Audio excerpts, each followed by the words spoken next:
80 ఏళ్ళైంది స్వాతంత్రం వచ్చి 80వ స్వాతంత్ర వేడుక జరుపుకుంటున్నాం.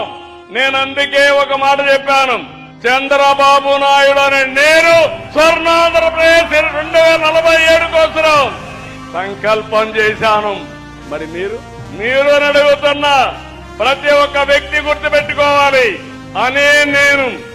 మీకు కూడా శక్తి ఉంది.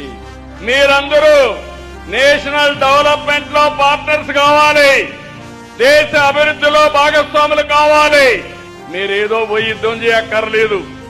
కానీ మీరు చేయాల్సింది ఒక రైతు ఎరువు తగ్గించి, క్రిమి సంహారక మందులు తగ్గించి, కెమికల్ ఫెర్టిలైజర్ తగ్గించి బాగా వ్యవసాయం చేస్తే మీరు కూడా దేశం కోసం పనిచేసినట్టే.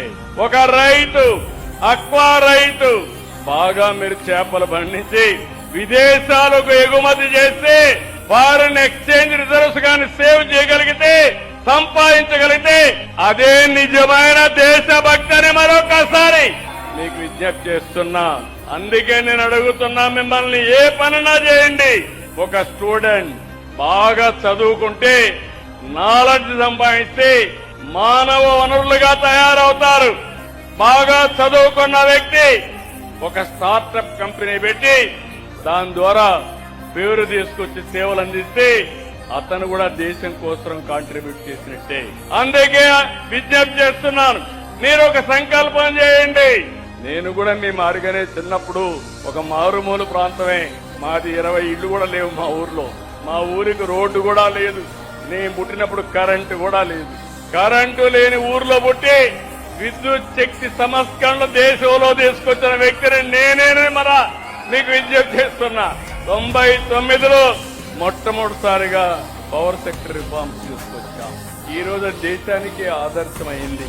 ఒకప్పుడు కరెంటు లేదు, మీ ఇంటిపైనే సోలార్ ద్వారా కరెంటు తయారు చేసుకునే పరిస్థితికి వస్తున్నారు. ఇది టెక్నాలజీలో మార్పులు. అందుకే నేను ఒక పిలిపించాను, ఈసారి 80వ స్వాతంత్ర దినాన్ని ఘనంగా జరుపుకోవాలి.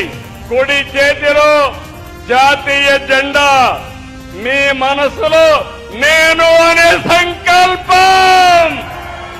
సిద్ధమా మీరు?